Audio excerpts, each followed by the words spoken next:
Stand by. I want to make sure. Okay, we are live. Thank you so much for being with us today. I'm Jackie Mori. I'm your web TV host of the 21st Century Legacy Letters Show. And I am very excited about today because my featured guest is a wonderful friend of mine. He and his wife are amazing. And I get the honor of interviewing Michael Dzurenko. Before we begin, I want you to know that we are in the green room right now, okay? The green room. What is the green room? Well, this is before the actual interview. This is the portion of this live broadcast where my featured guest and I get to interact with you. And then after that, we're going to have the interview. And then after that is the question and answer, okay? And we're going to give you some bonuses today. I'm going to share with you how you can connect with Michael, and also I'll invite you to our Facebook page and so on. Well, who is here with us live? Mary. Hi, Mary. Good afternoon to you from Crystal River, Florida. And see, Mary knows the drill. Mary's already typed in, I am thankful for the opportunity to continue to learn from our great coach, Jackie, and her special guests. Blessings to all. Oh, thank you, Mary. It's an honor to be with you today. Okay, for those who are watching hi, Steve. Good to be with you, Steve. For those who are watching the replay and who those who are with us live, I always do my best to share something that I'm grateful for. Well, I'm grateful for our children who think about you whenever they're coloring. This is Alyssa's latest. She said, Mommy, can you please show this to your webinar audience? So this is Alyssa's latest. And this is Michael's. What he did was he colored one of Alyssa's coloring pages, but then he drew other things around. So he likes to draw things around. And then he also glued it to a construction paper. And then at the back, he drew some kind of design. So that's our kids. You know, they're doing their best to be grateful and letting you know that they're thinking about you. All right. Okay. Well, I want to get started. I want to just say hello to my featured guest, Michael. Hi, Michael. How are you doing? Excellent. Thank you, Jackie. Thanks for having me. Absolutely. What a treat to be with you today. And you know, I haven't seen you since we got together at your house for Mark's going away party, Mark and Lisa's going away party, but definitely I'm so glad that we get to connect today. Mary says, Alyssa and Michael are so precious. I am blessed each time they reach out to the country, across the country to us. Oh, awesome. Well, for those of you who are not familiar with the drill, please type your name and tell us where you're hanging out from. I'm Jackie Mori. I'm hanging out from Woodinville, Washington. And Michael, where are you hanging out from, sir? I'm hanging out from Bothell, Washington right now. Awesome. Wonderful. Well, again, just type in what you're grateful for. And if you have a win, share your win with us so we can celebrate with you. It can be for dual purposes. We can celebrate with you, and it's something that you're grateful for, right? So for me, a recent win is that last Saturday, Jim and I were not feeling well, but plus it was rainy. So here's what we did.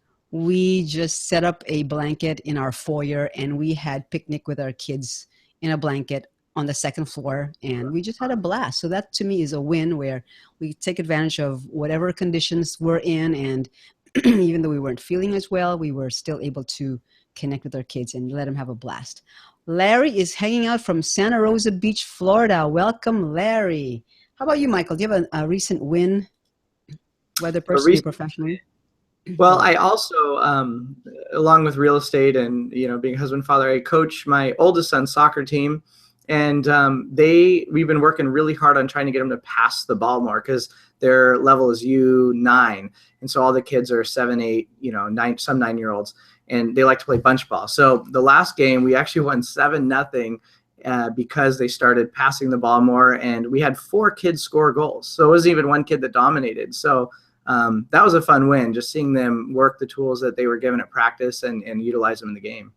Man, that must be really just so fulfilling as a coach to see your team really stepping up to the plate and really using the skills that they're learning, right, Michael? Yeah, absolutely. Oh, how fun, how fun. Awesome. Well, as you know, Warren Buffett says, the more you learn, the more you earn. So today you're going to learn a lot from Michael Dzurenko. And also, I want to quote Seth Godin. Seth Godin says, leadership is the art of giving people a platform for spreading ideas that work. And I can guarantee you that the ideas that Michael is going to share with you are ideas that work. So if you don't mind, please share this broadcast at the bottom right of your screen for those of you who are watching live. Bottom right of your screen, there's going to be a Facebook icon and a Twitter icon. If you don't mind sharing this episode of the 21st Century Legacy Letters with your Facebook family and or your Twitter followers, because we're going to talk about real estate and about how to become successful in different things in real estate, whether it's a home improvement project for getting ready for getting your home ready for sale, or how to buy property.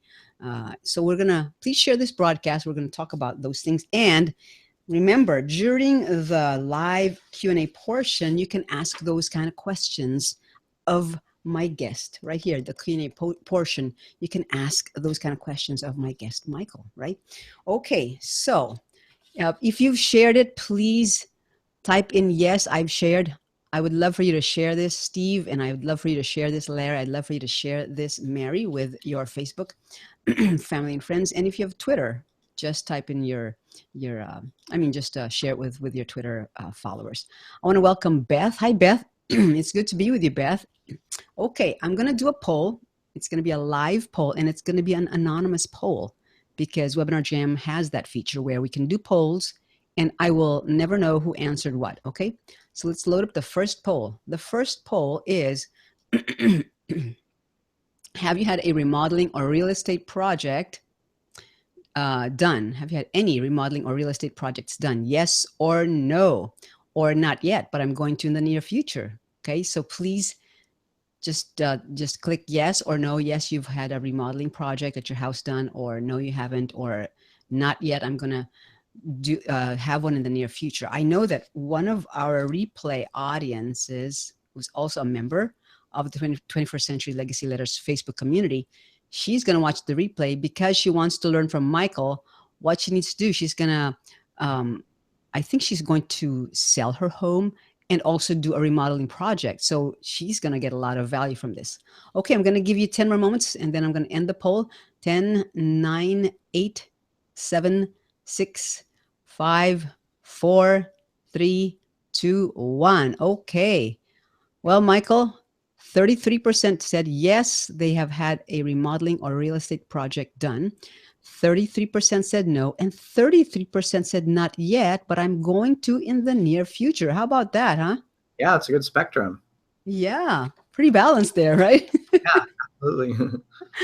Wow. Okay. I'm going to reset the poll and I'm going to ask you one more poll and then let's dive into the interview. Okay. Have you sold your home at a price less than what you wanted or expected? Yes or no? I know my answer to that is yes. I expected something and we got lower than that. Okay, so just type it in, just click yes or no. Again, it's an anonymous poll. I don't know who's answering what. Okay, I'm going to end the poll in 10 moments. That way, I give everybody a chance to respond. 10, 9, 8, 7, 6, 5, 4, 3, 2, 1. Okay. Michael, 50% said yes, they've sold their home at a price less than what they wanted or expected, and 50% said no. Can you speak to that, Michael? How does that work? Sure. So when people are approaching selling their homes, they give me a call. In my business, I always make it a practice to approach everybody as a consultant.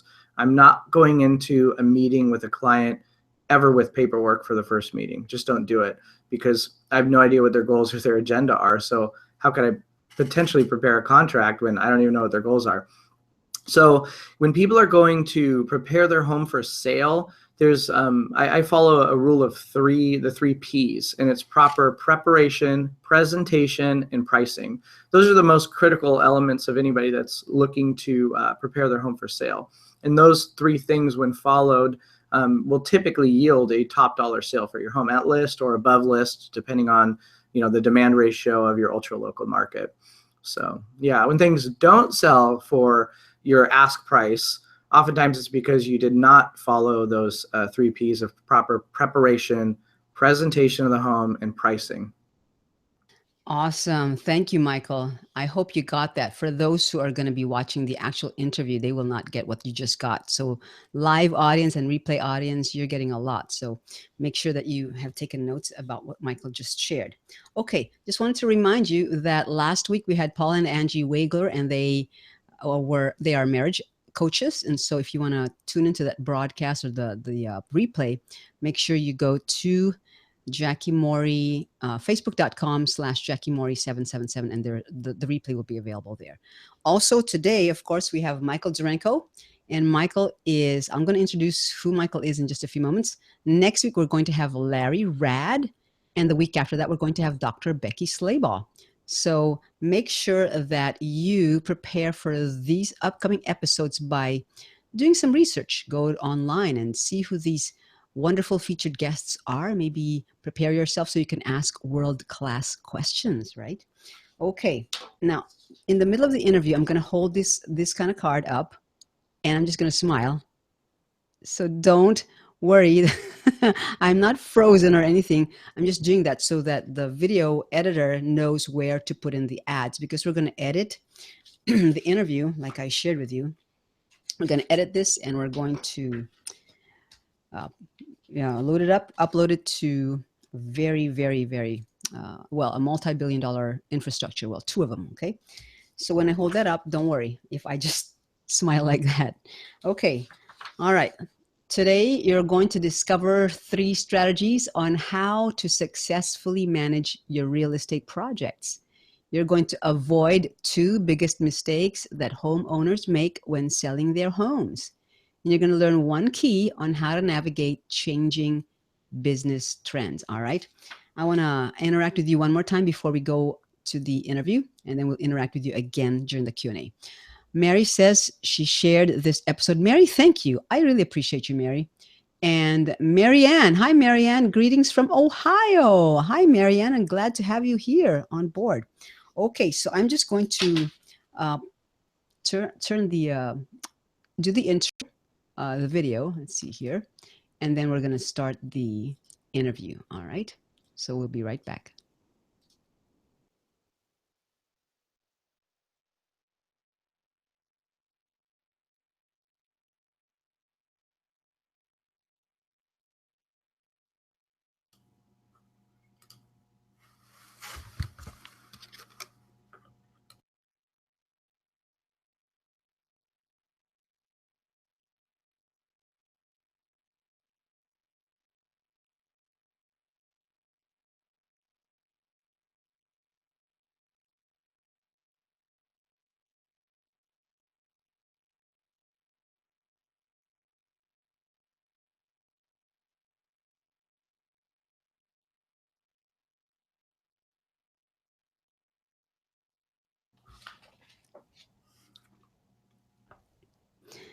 Welcome back. All right.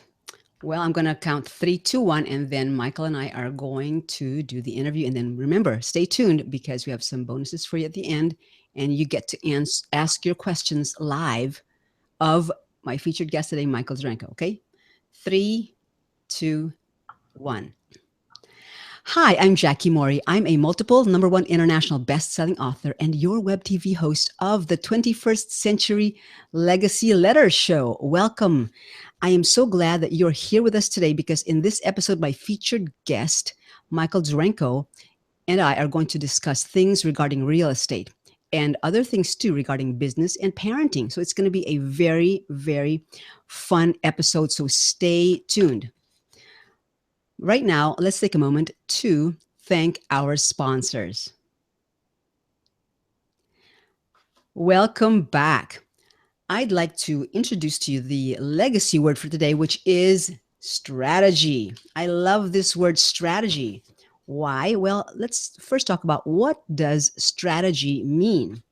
Strategy is a plan of action, according to an online dictionary. It's a plan of action or policy designed to achieve a major or overall aim or a goal. It can also mean a game plan or a master plan. That's what strategy means. And let me quote Michael Porter, who is a Harvard professor. He's a well-known author, speaker, consultant on economics, business, etc. Here's what he says. Sound strategy starts with having the right goal. I love that quote.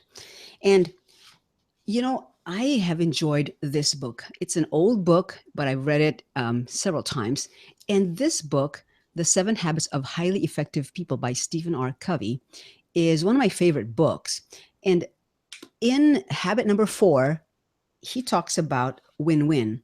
And Stephen R. Covey's habit number 4 is think win-win. And to me, that is a strategy. So I'm going to just give you what he shared about regarding habit number 4, which is think win-win. Stephen R. Covey says, number 1, we must see the problem or issue from the other's point of view. So let's not just look at what our issue is or what our point of view is, but we also look at it from the other party's point of view, the other person's point of view, right? And that is the first step to having a win-win strategy. Number 2, identify the key issues and concerns. What are they? And just make a list, and that way you know what they are and you're aware. Number 3, to having a win-win strategy would be acceptable or good for both parties. I love this because we're not just thinking about ourselves, our own good, but we're thinking, how can we best reach a win-win agreement? How can we best reach a goal that is win-win, or a game plan that's win-win, right? And the last step in having a win-win strategy is identify or look for options or new opportunities to achieve these results. And those are what Stephen R. Covey talks about in this book. And if you get the chance, or if you haven't read this yet, I really recommend it to you. And this is an old copy. You know, the new cover, I've seen it, it's really much more modern looking. This is my copy from a long time ago, but I love the book. So think about win-win in whatever you're doing. Let's say, for example, you have maybe a real estate negotiation coming up, right? So think about win-win. And that's why I am so excited about today, because I get to talk about win-win with my featured guest. And here's a quote from Mark Zuckerberg. Who's Mark Zuckerberg? He is the founder and CEO of Facebook. And he says, the biggest risk is not taking any risk in a world that's changing really quickly. The only strategy that is guaranteed to fail is not taking risks. Isn't that wonderful? So his strategy is, always take risks. That's a really good strategy. Take calculated risks. Don't take foolish risks. You need to do the due diligence, do some market research, and so on and so forth. But when you have that information, go ahead and take calculated risks. All right. Well, I want to tell you a little bit more about my featured guest today, Michael Dzurenko. Michael Dzurenko is an expert, top-producing Zillow premier 5-star broker in the greater Seattle area, with a growing team that through their unique consulting approach have produced extremely satisfied clients with extraordinary results for the industry. In 2007, Michael earned the Rookie of the Year award in the #1 Coldwell Banker office in the world, proving that he is a notch above the rest. His clients include employees from Microsoft, T-Mobile, Boeing, Estately.com, along with doctors from Overlake and Evergreen hospitals here in the greater Seattle area, plus entrepreneurs and investors from all over the country. Michael always seeks to understand a client's goals, wants, and needs, and enjoys relating to buyers and sellers on a personal level, along with a professional level. Michael has been married to his beautiful wife, Alicia, for nearly 10 years and loves time with her and their 4 adorable children, Jaden, Grayson, JL, and Addison. His family is his why and drives his desire for ongoing success.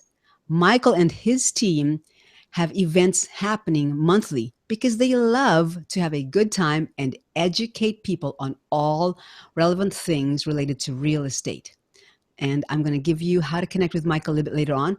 But I'd like to welcome to this episode of the 21st Century Legacy Letter Show, Michael Dzurenko. Hi, Michael. How are you doing?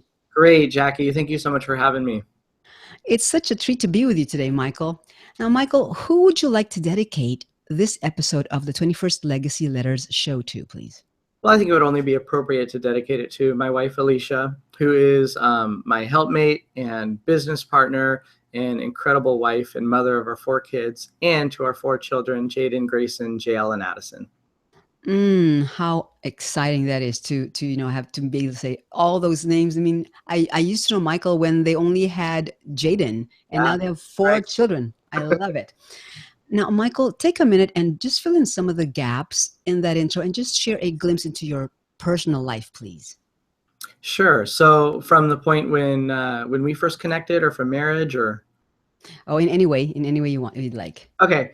So in 2006, I met my wife Alicia, and as most of you who are married probably know, when you meet your spouse, the direction of your life is oftentimes reevaluated and bettered for the most part. And so we started to look at what we wanted our future to be, and begin with the end in mind.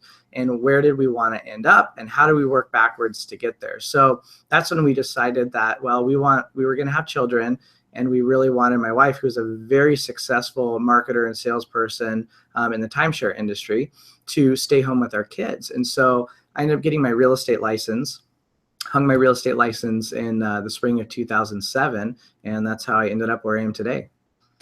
Excellent. Thank you. I didn't know that. So thank you for sharing that, Michael. Now, Michael, would you take a couple of minutes to share a young adult story, maybe an encounter or a turning point or a milestone that impacted your life and perhaps even your character? Absolutely. So let's see, in 2009, when we had just gone through a really tough market in the real estate industry, the whole economy, the real estate market nationwide really, went in the tank. We began reevaluating, where do we want to end up? And this is a really tough market to be in, trying to have kids. Again, we stayed committed to having my wife stay home. So I was really grinding it out to try to make things happen and provide for my family. And so we started putting together a partnership with another guy who was a client, ended up turning into developing a software company. And so we ended up slipping out of real estate, and it was real estate related because that's what I knew. He knew software. And so we ended up putting together this incredible product, and ended up with a really big contract with BlackRock Inc., which is one of the largest financial institutions in the world. So that was a real turning point in our lives, because we ended up with this huge contract, successfully, got it deployed and released. And then my partner and I looked at each other and were like, well, do we want to keep going? How do we want to work things? And the unfortunate thing is we could not come to agreement. We had this huge contract, all this cash, and we couldn't come to agreement with how we wanted to appropriate the funds and move forward with the company. So we ended up having to part ways, and that's when I ended up going back into real estate full time. And I actually took a couple year hiatus, and ended up coming back in the market in 2013. Wow, that's amazing. Where you were able to just switch and then move back. I just Yeah, enjoy that. Yeah, thank you for sharing that. I mean, just amazing to me, because those are completely different industries, yeah. right? And And just sometimes to I just take found the that, risk. Jackie. You probably have too. Like you're in a stream, and then sometimes you reevaluate, and you're like, well, let's give this a shot and take risk. Exactly what Mark Zuckerberg was talking about. Let's take a risk and see what happens. And my wife and I were totally in agreement in going that direction, and we went, and we had a good stepstone of success. But then we were like, you know what? Let's get back on track, and get back on our end goal, and this is the way we need to go. So Absolutely. What a milestone. What a turning point.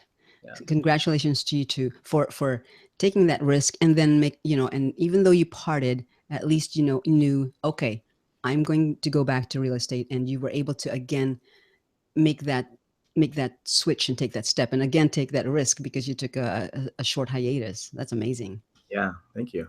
Wow. Well, Michael, you've been a successful real estate professional for many years in spite of the downturns in the industry, like you mentioned. What are one or two strategies that you would like to share with our audience regarding how to navigate changing business trends, please? So as everybody knows, things are changing all the time. A lot of it is driven by technology. A lot of it is ultra local. Corporations moving in, some shutting down, and so I think you just really need to be flexible. And what I mean by being flexible is you need to be willing to adapt to the changes in the industry and what trends are happening. And that doesn't always mean just going gun ho and throwing a lot of dollars at the latest and greatest things. There's my business mentor has taught me a lot of things, but one of them was, he said, Michael, what you really want to do to build a good, sustainable, long-term business is you have to have like 3 different income streams. So you have to have 1 or 2 main streams, but if something happens where those get clogged up, you still have 2 other streams to really keep you going. And so I've done that in my real estate business. And so I don't just market to one particular area or client base or whatnot, and have been able to really sustain A, the really tough market, and then B, when we head into this better market, all 3 streams happen to really grow and do very well. So then we could just simply adapt again back into the ones that were kind of producing the best and hone in. My goodness. That's a powerful strategy, Michael, of having 3 different streams of income. Folks, I hope you're really taking notes because that was a really, really game-changing strategy. Now, Michael, what maybe 2 to 3 strategies can you share on how to best manage home improvement projects to get a home ready for sale, perhaps, or any kind of real estate project? Maybe just list one and then maybe share a story about one of those strategies, please. Sure. Well, that's a great question, Jackie. I really appreciate you asking that because it's something a lot of people struggle with. And sometimes I get calls from people that are like, hey, we want to know how to get top dollar on our home, but we have no clue how to approach it or what to invest in. And those are the people I really enjoy sitting down with and having those initial conversations. And then I also have people that will call me and say, hey, we've done a lot. We're ready to put our home on the market, and I'll come out and look at it and I'll start asking them questions, and they tell me the dollars, and internally I'm like, ooh, I wouldn't have invested in that, or I wish you would have called me 2 months ago, and I could have really helped you stay a bit more focused on what's happening with the trends and what buyers are really looking for in that particular market. So back to the first scenario with the client that calls me that hasn't done anything. A quick story: I had a client recently with a property in Linwood, Washington. And it was a nice rambler, 1-story on about half an acre. So it was a nice property, had a peekaboo of the lake. And they lived in it 20 years, and it had a lot of deferred maintenance. And I mean, major stains on the carpet. The yard needed a lot of work. It needed a new deck out front because the stairs were rotting. I have a lot of before and after pictures, so I could even provide those to you later, Jackie, if you want to share them with people. It had wallpaper all throughout it in an assortment of colors. All the light fixtures were dated. It was needing a lot of help. So I helped him organize and manage and put together a plan. And we had that thing whipped up and essentially flipping his own house in about 2.5 weeks, which included, stripping down all the wallpaper, retexturing, repainting, all new flooring, what to do in the kitchen in terms of the type of flooring that would be most beneficial. We had it landscaped. We had a new deck built on the front. We had it staged, shot the professional photography, the video, the aerial footage. And the before repair value I gave him was about $320,000 to $325,000, which is a lower price point that I typically work with. But I really like this guy. He was a good client. So we ended up listing at $375,000. Ended up selling with multiple offers at $406,000. Wow. Invested, I think he'd be comfortable with me sharing, but he invested about $15,000, $16,000 from the start of the project all the way through staging. And all the people that did the work were, my resources, my references, people I know and trust that, give my clients a good deal because I bring them a lot of business. So they're reliable, trustworthy, and they give good pricing. So that was, kind of a great accomplishment in his book and in mine as well. Oh my goodness, Michael, I can't even believe the numbers.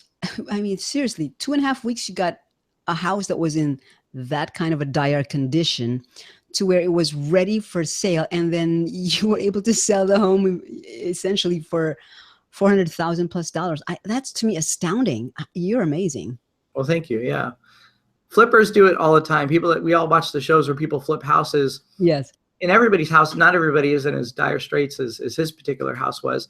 Sometimes it's improving, the home to really update it and modernize it, where it's not a train wreck, but it's worth investing the dollars to put it in the house in order to get a return. And personally, I never ask any client to invest something in their home, in this market at least, that they're not going to get at least 2 to 3 times what they spend. So if they're not going to get 2 to 3 turns return on their dollars that they're investing in their home, I won't ask them to do it. Now, when the market was slower, you had to invest those dollars sometimes just to get the property to sell. It was a little bit different. But now, for the most part around the country, you should be looking for a 2 to 3 times return on any dollars that you spend for an after repair value. I see. That's valuable. So in Mhm. other words, you were able to say, okay, this is a good market, and if we remodel this much, we can get this much, two to Exactly. three times more than what you're going to invest in the remodel project to get it ready. Is that right? Yeah, exactly. And so a good broker will come in and tell you, here's what I do anyway when I'm consulting. Here's your as is value. If we were to list it today and I were to follow my same protocols I do bringing a property to market, this is what I think you could get. However, if you invest these dollars in these areas, I think we can go to market here, and this is where I'm fairly confident we will end up. And so I always give homeowners the option. They don't have to do everything. Sometimes they only choose to do a couple things. But I like to give them the data so they can at least make an educated decision, and with some good comparables and before and after repair value. Yeah, I definitely want to see some of those before and after, because that to me is just amazing, Yeah, amazing, Michael. it's really, really fun. It's very fulfilling too. Yeah. Yes, I can imagine. Well, Michael, what are two of the biggest mistakes that homeowners make when they're selling their home, and how can they avoid these mistakes? There are two of the three P's, right? I talked about the three P's earlier. I think that was before we had gone live. But one of the P's is proper preparation, not preparing your home properly for sale. A lot of people love their home. They live in their home the way that they do, and they should. It's their home. Everybody should live in their home the way that they desire, because it's designed for you and your family and your unique tastes and the way that you live. But a good broker, or somebody who's even considering it for sale by owner, will evaluate the buyer demographic most likely to buy their type of property in the location their property's in, and they will want to design the projects and the preparation that they do to appeal to that buyer demographic.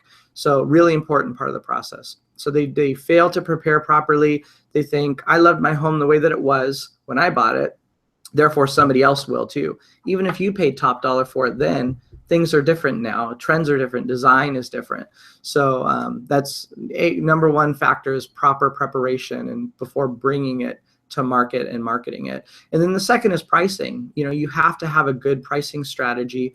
If you can't do an effective CMA and understand the comps in your particular neighborhood, in your ultra local market, the demand ratio, which is what measures active listings to pending listings, it goes to show you what the ultra local market looks like and how aggressively you need to price your home, or if you can creep it up a little bit higher because the market is cycling up and this comp sold for that and you've done this, this, and this in addition, which adds value.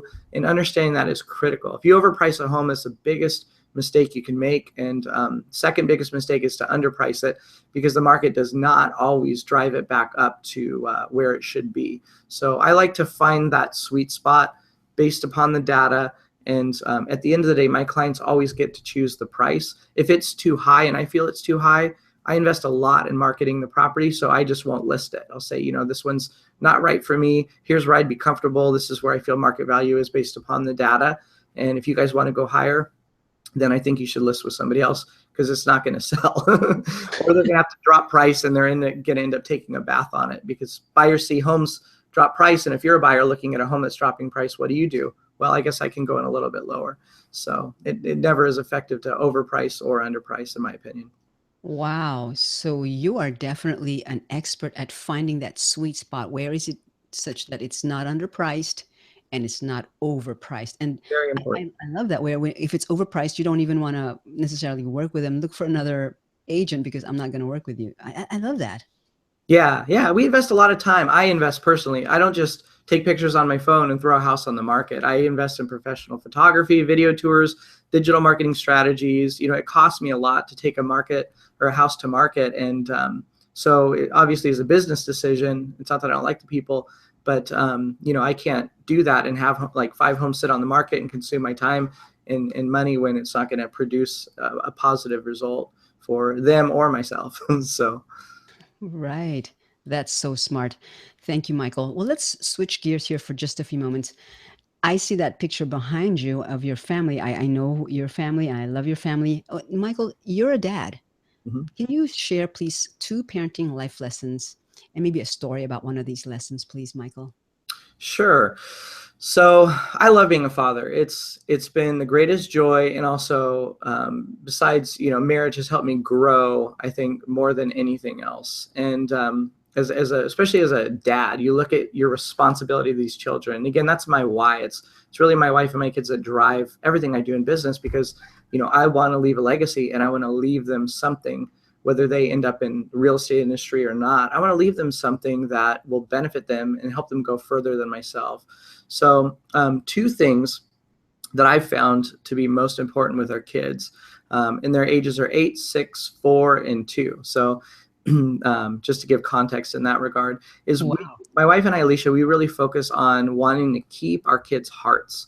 And what I mean by that is we want them to be open and honest with us and have conversations. And we want to know where they're at, what they're thinking, what's going through their mind. So sometimes, when we were kids, we had experiences where we're like, man, I wish, something happens at school and we wish we could just go talk to our parents about it, or we do. And that day they happen to have a real stressful day at work. So they snap at us when we try to have a conversation, and it just kind of shuts us down, and we have to internalize it. Well, Alicia and I both agreed, we don't want our kids to live that way. We want them to know that we will always be there for them, because we want to give them advice. We want to be there for them when they're going through the hard things. So keeping their hearts is having conversations, asking questions, seeking to understand them and where they're at, and not responding to them inappropriately, but in a way that is going to want them to keep them coming back and looking to us to be, their parent, their guide, and to help lead them in for the rest of their life, hopefully. So Yeah. secondly, I think, is just investing time, in the real estate business. And even the last couple of weeks, I've been on, I've probably worked the last 14 days in a row, because I'm just extremely busy right now, and I have a growing team. So I've been investing a lot of time in them. And so oftentimes I try to not leave the house until 10 a.m. But and I take the morning time to spend with my family. But sometimes, I just get slammed, and I have an obligation with timelines and deadlines to my clients that I have to fulfill. A lot of you guys who own your own businesses understand that. So what we try to do when I have those blocks of time to invest time with them, where I am not able to spend the quality of time I would like with them, is we'll just take a week or 2 week vacation and just go check out after a busy 2 or 3 months, so we can reconnect, reinvest that time, and really stay connected. And again, it kind of comes back to keeping their hearts, staying in front of them. And kids, they measure everything in like time with you, whether you're with them or whether you're away from them. And so we found that to be really effective and valuable for our family and our relationships with our kids. Thank you, Michael. That's huge. Those two are such huge points: time and keeping their hearts. Wow. Thank you. Now, Michael, you're also a very successful professional. And so, would you share maybe one business career story that could help not only entrepreneurs such as yourself, but others in whatever career path that they're on, please? Absolutely. One of the biggest changes that I feel I made personally and professionally are both paralleled. And it came from really my business mentor. So I guess I should back up. Having a business mentor is first and foremost, one of the most important things, or having several of them. And they don't always have to be in the same industry. For example, my business mentor is actually a financial advisor, but we do business very similarly, and we relate to clients similarly, and we have similar objectives and goals in our business. So get a mentor or 2 or 3 and listen to them. Be self-aware, and make sure that you're aware of your undeveloped and undeveloped parts. And sometimes they say things that hurt your feelings, but I found that those things, when you go and you really look at yourself in the mirror and you work on them, can really help catapult you to the next level in business. But back to what my business mentor said to me, is he said, I think that you really have a sales mentality. You're approaching people, because you want to make a sale. That's obviously your end goal. That's almost anybody's end goal. It's what produces revenue and provision for your family. And he said, but you can approach it 2 different ways. You can approach it with a mentality of a salesperson going in to try to make a sale and still have good intentions for people. He said, but I'm going to ask you to try something. He said, I want you to approach your clients as a consultant. Don't think about the dollars. Don't think about when you think it's going to close and when the check's going to come in, and just let go of all that. And every person you meet with, be intentional to seek to understand their wants, their needs, their goals, what they want to accomplish. Listen to them, take notes, and adapt a strategy for them based upon those needs and goals. And he said, I guarantee you that if you do that, the dollars will just naturally come. You won't even have to think about it. You take care of people and you focus on what their wants, needs, and goals are, then the rest will follow. And so I started doing that about 3.5 years ago, and was absolutely some of the best advice and the biggest change that I made in my business. And as a byproduct, tangible numbers, we've doubled our business year over year for 2 years in a row, and are on track to do it again for a third year, which is just really extraordinary in the industry. So I'm very grateful for my business mentor to give me that advice and being able to really put it into practice. That's amazing, Michael. It's so powerful. I mean, you were doing it one way, and yet you were open. You have you the powerful strategy here is to get a business mentor, or two or three, and you're open to your mentor, and you're given advice, and you followed through. Because I know that there are some who may have that kind of feedback and said, no, you know what, I'm going to do it my way or the highway, and they're not open to following that strategy. So kudos to you. You followed it, and now you've doubled, and you're going to double it again. So I am so thrilled for you, Michael. Thank you. Yeah, me too. Awesome. Well, Michael, I've experienced several redemptive stories in my own life. Would you kindly share one redemptive story, either in your personal or your professional life, please? Absolutely. Let me think about that. There's probably been several that I could share. I think really going back to when I first met my wife, and we started to evaluate what we were going to do with our lives and where we wanted our end to be. She was doing very well in the timeshare industry, and then she quit once we had our first child. And then the provision for our family was all on our plate, which was very stressful for myself. As a new husband and a young father, and new in an industry that I really had no clue about and wanted to learn more. And so we went through some very, very challenging financial times where we were pinching pennies, eating, rice and beans, and, needing to do anything we could to pay the bills. And the market really wasn't looking up. But you know what? We didn't quit. And we decided, we're going to stay strong. I could look for another job or do something else, get a salaried position. But we agreed, no, we're going to stay strong. And I said, I'm going to do whatever it takes. And that's when I got out and started knocking doors, started prospecting, not obnoxiously, but, doing whatever I could, these income producing activities, until I could drum up business. And honestly, a lot of it was very, very hard. There was a lot of short sales. There was a lot of bank-owned properties. For those that aren't familiar with those, most of the time they pay less of a commission to the broker. And so not only was I getting less of a commission, but I was doing, 2 to 3 to 4 times the work that you would do on a standard transaction. We just decided we weren't going to quit.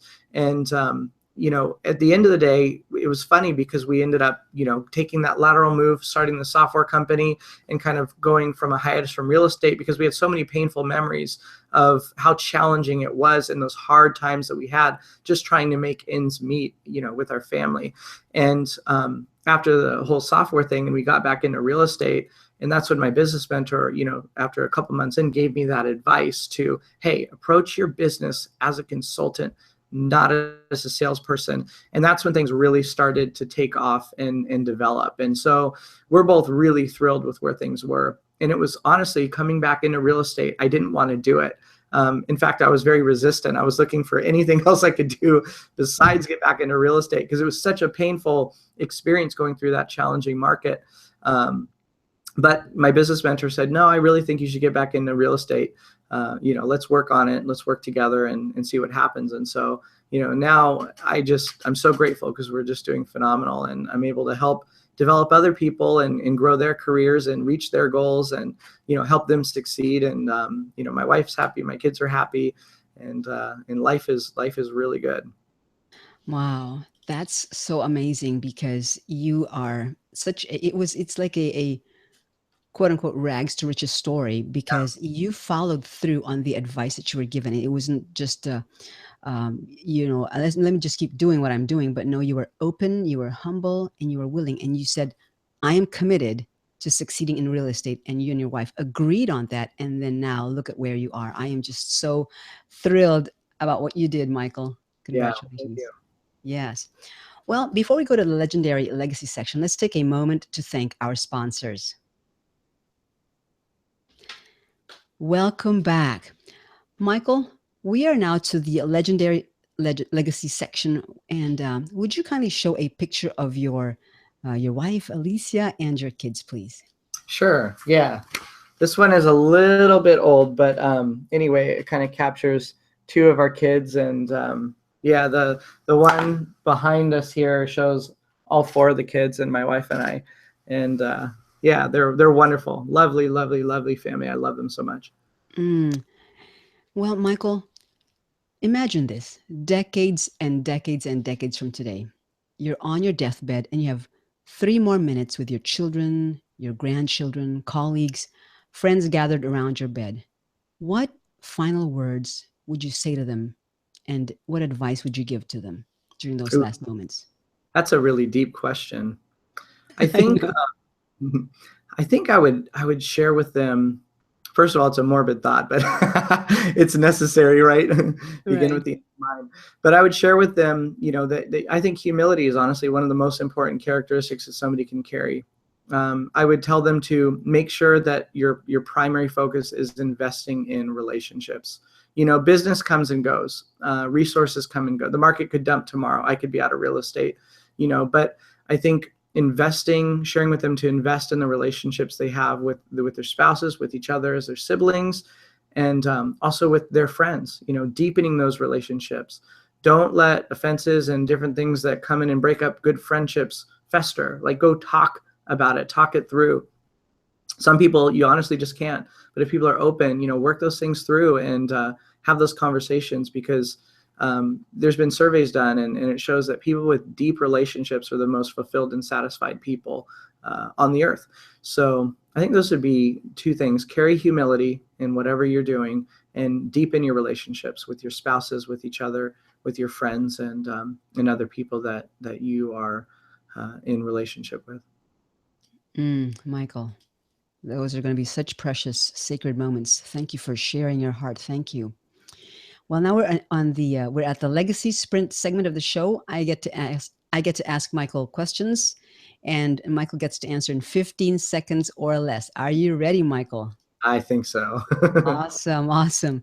Okay, Michael, what is one top reason that people fail in business? They don't have a plan. They Awesome. don't have a plan. They plan to fail. There you go. What is one action that you take daily that brings you to your present career and business goals? Having a plan, staying focused, and there's a quote that says, "What gets measured gets managed." So it's measuring, where you're succeeding and where you're failing, and adjusting accordingly. Michael, what are your top 3 favorite books, please? Top 3 favorite books, Jackie. I agree with you. In fact, I have the same cover. 7 Habits of Highly Effective People. This one is a new one I just picked up, and it's becoming a favorite. It's Black Hole Focus, and it's by Isaiah Hinkle. And then the third is more real estate related, and it's the 7 Levels of Communication, but also a great book for anybody in business. Excellent. What's your favorite dish, Michael?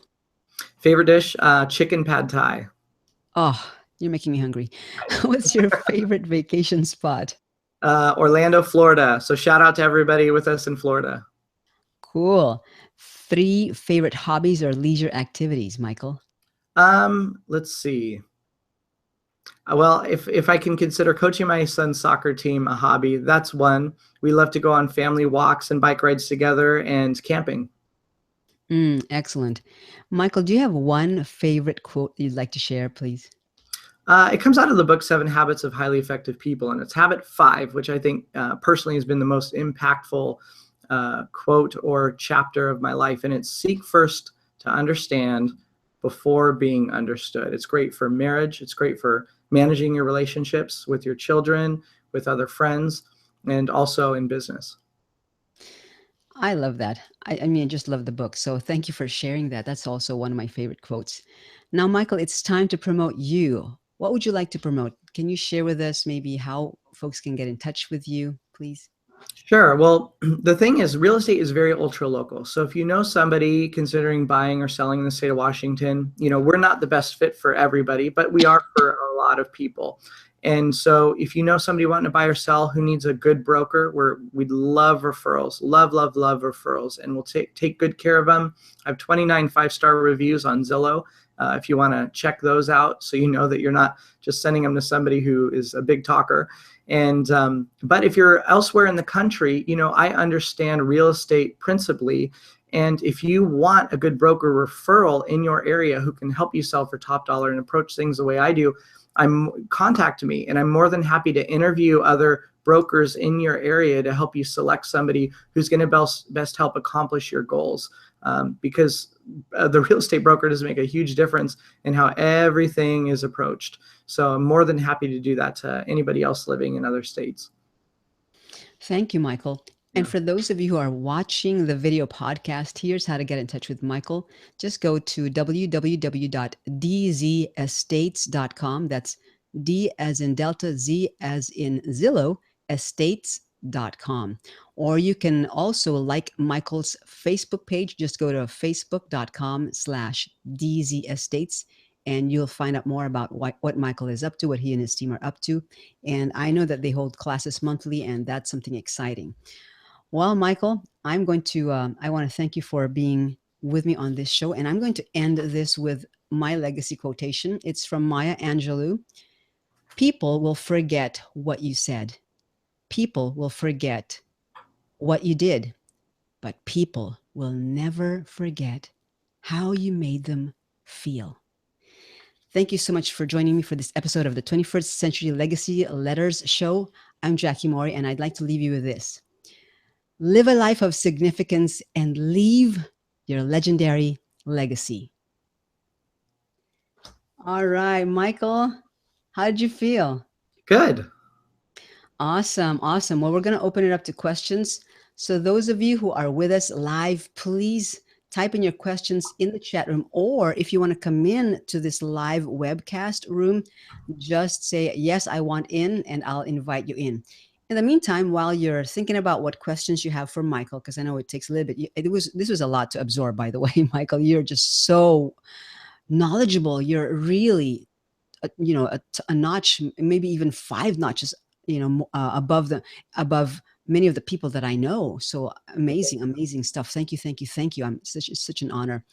I want to ask Michael just a few questions, and while you're preparing and asking and wanting to type in your questions, or if you want to come into the webcast room, feel free to do so. Michael, how did you get into real estate before? Like, maybe take us back when you and Alicia maybe first got married, and maybe you weren't even in real estate. How did you get into real estate at the very, very beginning, please? Well, it's a great question. When I was in high school, our econ teacher had us read a book called The Millionaire Next Door.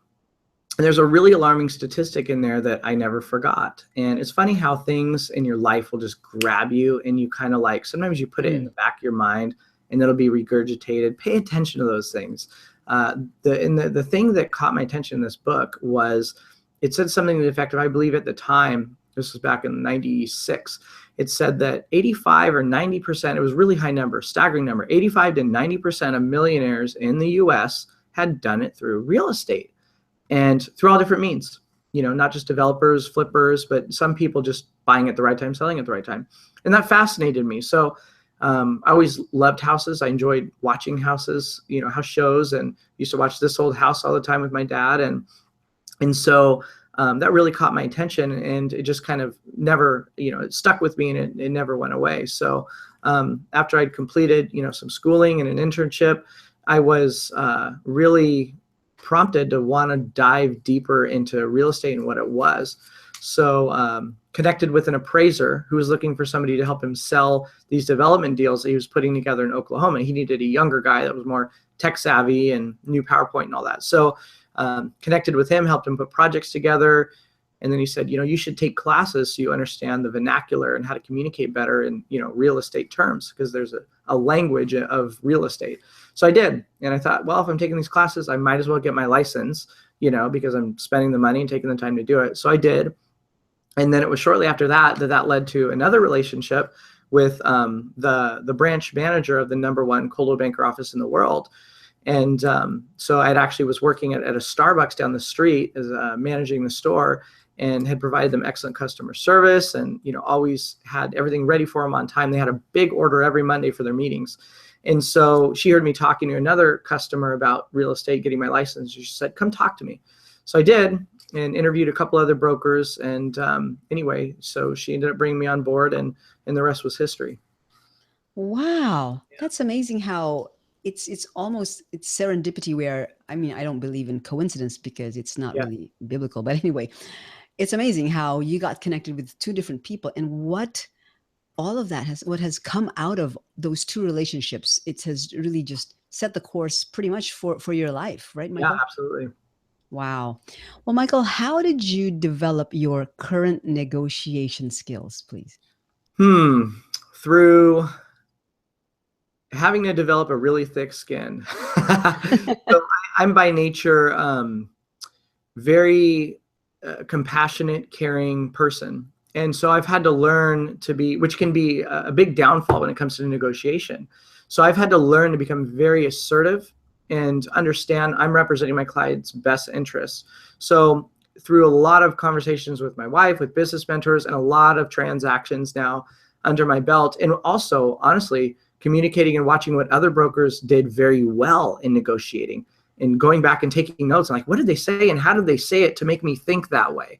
And so I studied that, and I studied their approach, their tone, their volume, and the way they communicated it, the data they used to back it up. And so it's a very important part of the business. And so it was very important for me to develop and have become really, really good at it in a way that feels, I represent my client's best interests. And the other thing is honestly, sometimes you have to remove yourself from your client's emotions, because you're the one looking at the deal very objectively.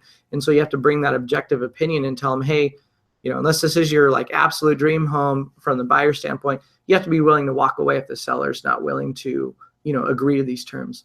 Or in a hot market, like we're seeing here, I don't lose very many multiple offer situations. And so that comes, negotiating those terms are totally different, because you have to show the listing broker why your client and you are the best people to work with. And that comes, there's a whole slew of things. That's another 20-minute conversation. But at the end of the day, it comes down to proper preparation, writing inspiring letters about the family, including pictures, and making sure your terms are also some of the strongest. So, yeah. Wow. No wonder, Michael, you really studied, and now you have mastery of negotiating. So I am so, so proud of you, Michael. Thank you. Well, folks, I want to show you how to get in touch with Michael. I'm going to show you the bonus, how to connect with Michael right now. And here we go.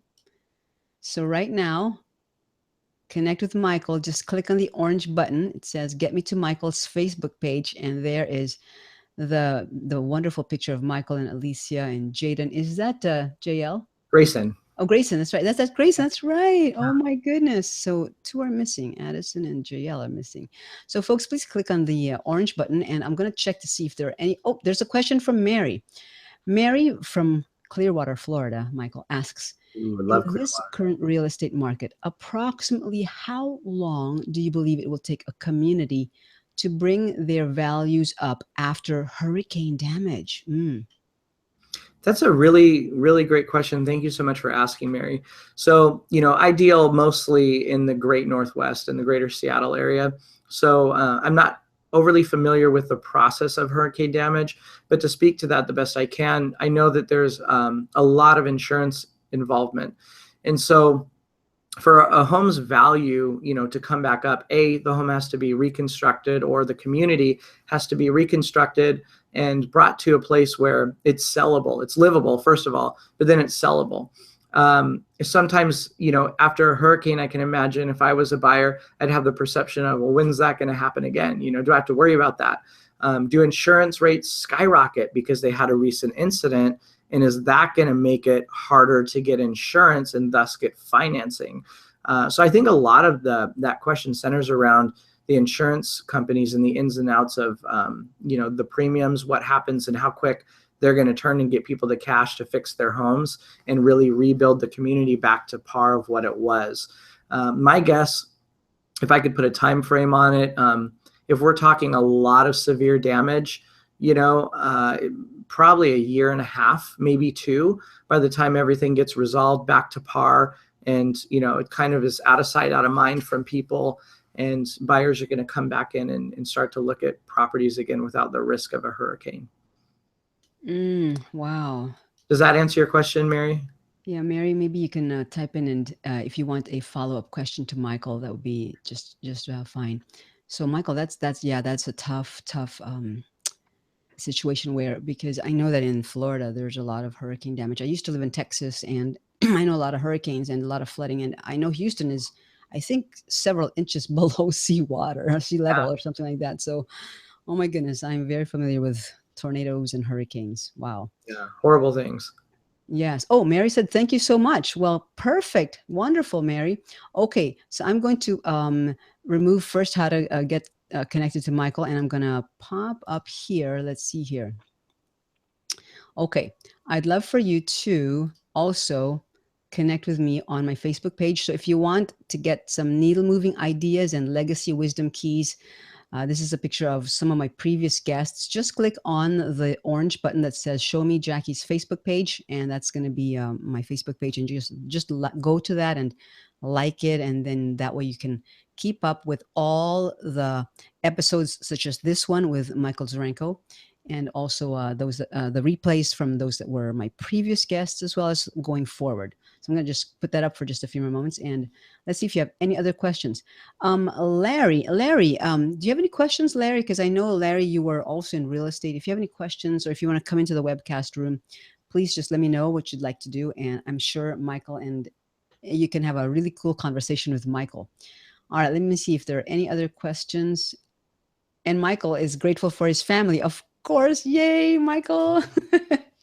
You're doing just amazing. This interview, I've enjoyed it so much, Michael. What an honor to interview you. You are such a wealth of wisdom and knowledge and experience. So I really appreciate the time that you've taken to invest in those who are watching the live show, as well as the replay, and investing in this episode with me. So really, really, I want to let you know how grateful I am, Michael. Yeah, likewise. Thank you so much, Jackie. Wow. Okay. Let's see here. Marianne, do you have any questions? You're in Ohio. So do you have any hurricanes up in Ohio? I'm not even sure. Do you know, Michael, if that's even in the hurricane belt? Maybe tornadoes in Ohio. I'm not sure. Right. They might have some tornadoes, or sometimes I think they get odd weather coming off the Great Lakes and whatnot too. But yeah, weather's there's different things everywhere. California, it's earthquakes. Florida, it's hurricanes. Washington, we have to deal with mold and those kind of related things. So it doesn't matter where you are. There's always the nuances of that affect homes and houses and values and commercial property, and the things that you have to insure against. So yeah, one thing we didn't touch on either, Jackie, I don't know if anybody's interested in hearing more about, but is approaching like home renovation projects or things to specifics on what to invest in their home. Oh yeah.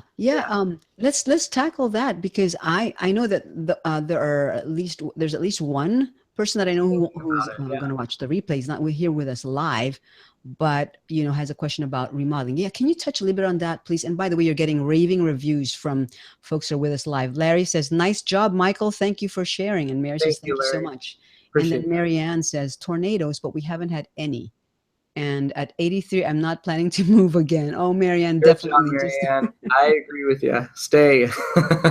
Totally. So go ahead, Michael. Share with us some pointers and keys regarding the remodeling process.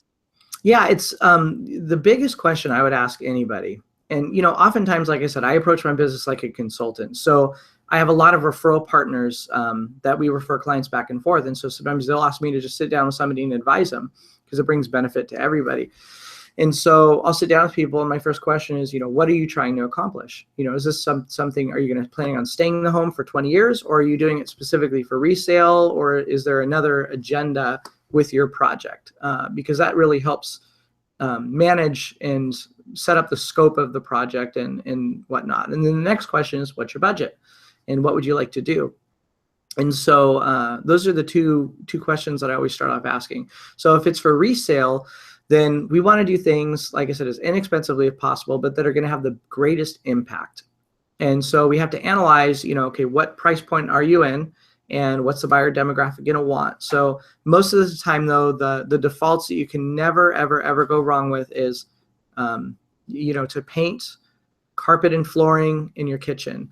And I want to touch on the kitchen. This is one of the biggest things that I do with most sellers that get them the biggest bang for their buck. So if you love the layout and shape of your kitchen, then a lot of people are unaware of this, but you can actually go in and reface your cabinetry. So rather than hiring a contractor, paying them the overhead to manage it, and the huge demo project of what goes into ripping out a kitchen and putting in a new one, and the inconvenience, you can go ahead and have somebody reface your cabinets and give them any look that you want. As long as you have a good base, or good boxes, they're called, you can go from honey oak to white shaker if you want, or you can go from white shaker into a beautiful maple.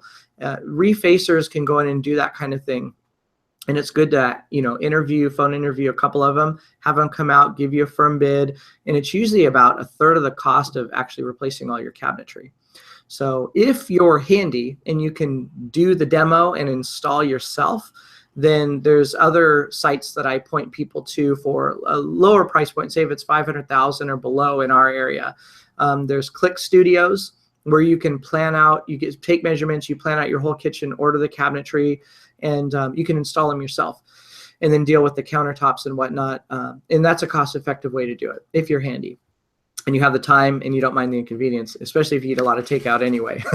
It works. And then there's also, what's the other one that we used?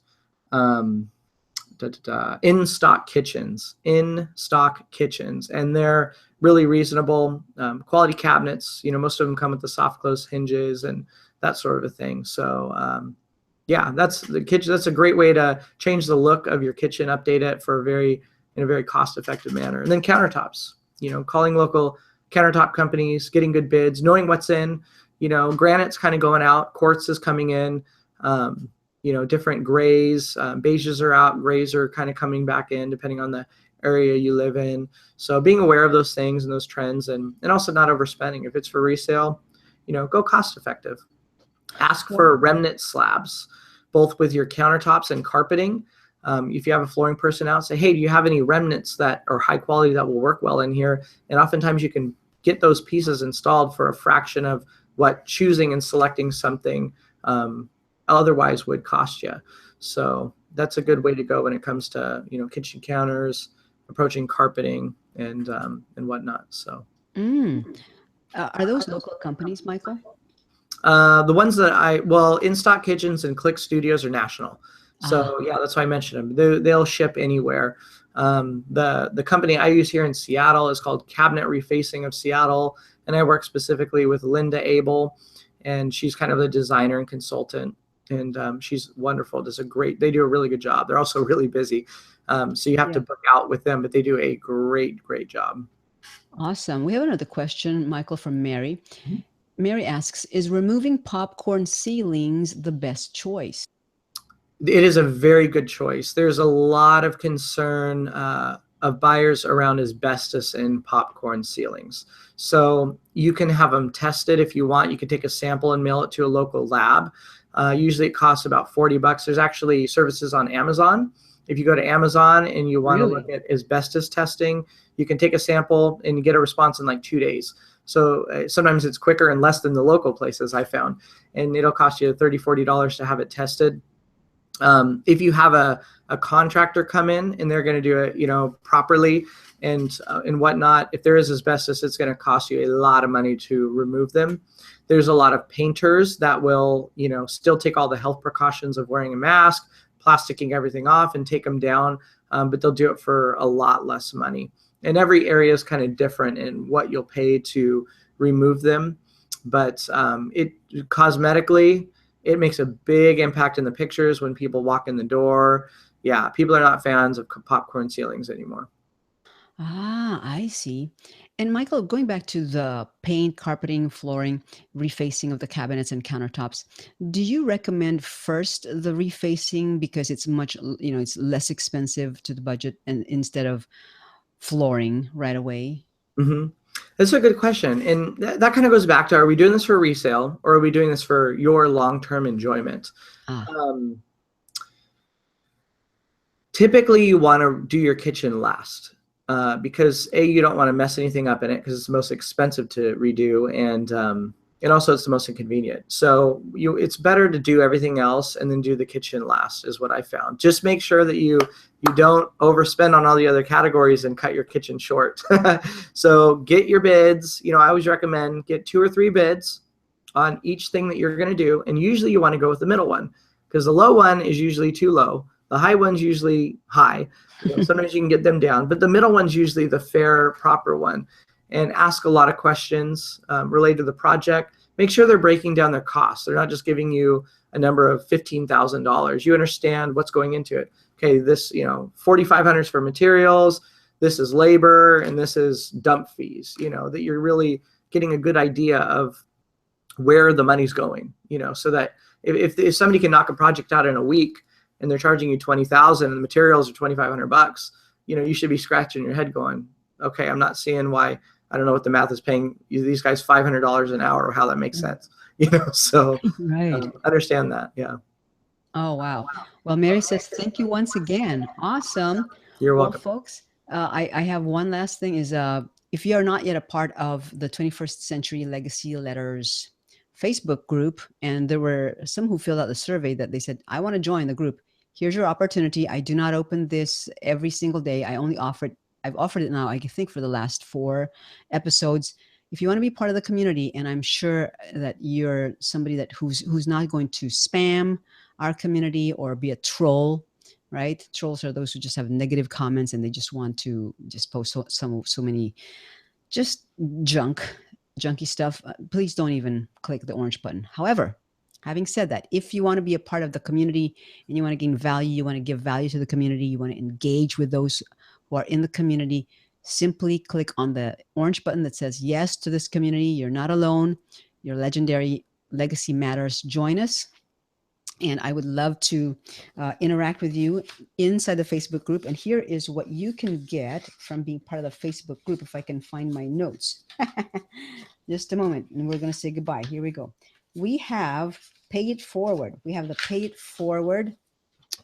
Here we have the Pay It Forward challenge, and we have the book club, the virtual book club, which we meet 30 minutes. It's a virtual book club. You don't have to be here in the Woodinville area or the Seattle area. You can be anywhere and you can join us. We're going to do our vision boards before the end of the year so that we can go into 2017 having vision, because without vision, people cast off restraint and people perish. We have the Facebook group accountability, where on Mondays we have massive action Mondays. We have paid forward paid forward storytelling on Tuesdays. We have the live show today, Wednesdays, and the new challenge for the week. Thursdays, we have the virtual book club, and Fridays, we have Finish Up Fridays, where we share our wins and also some lessons learned. That way, going forward, people can learn, some lessons from what you've gone through, maybe some failures that you're not ever going to do that again, or things that you just learned. So, sharing wins as well as lessons. That's part of the Finish Up Friday. And here is the Pay It Forward for the last week. Write your spouse, or if you're single, text or email or PM your best friend a short note about the top three traits that you admire them for and express your gratitude. So we're going to continue this paid forward for the next week, because we didn't get enough, I think, time to pay it forward using this particular challenge. I'm going to extend it for one more week. So if you haven't done that yet, if you're married, please write your spouse a note, just letting him or her know just the top three traits that you admire them for, and just express your gratitude. If you're single, you can PM or text or email your best friend or a good friend and just let them know what you admire about them and be grateful for them. All right. So I'm going to remove this offer right now. I'm going to give you 7 more moments, and I'm going to pop up Michael's Facebook page again and how to connect with Michael. So 7, 6, 5, 4, 3, 2, 1. And I'm going to load up Michael's Facebook page. I mean, let's see. What do we have here? Yeah. This is going to be Michael's Facebook page. So click on the orange button. And any parting thoughts, Michael? I'm going to give you the final word, sir. Well, thank you all for joining us. If I can be of any help to any of you in the future, you can please connect with us through our Facebook page, through our website. You can email me personally, michael@dzestates.com. That's michael@dzestates.com. Always happy to answer your questions. And if, of course, I could be of any service to anybody in the state of Washington or help you find somebody that could best represent you in your area, I'm always happy to help out. Thank you. Awesome. Michael, thank you. Thank you so much. And again, folks, dzestates.com. And Michael gave you the email that you can connect with him through, which is michael@dzestates.com. And or like Michael's Facebook page, it's facebook.com/dzestates. And I'd like to thank you all for joining us for today's episode of the 21st Century Legacy Letters Show. I look forward to being with you again next week. And thank you so much for all who participated and asked Michael questions. I just want to, again, encourage you to live a life of significance and leave your legendary legacy. Thanks so much, folks. Goodbye.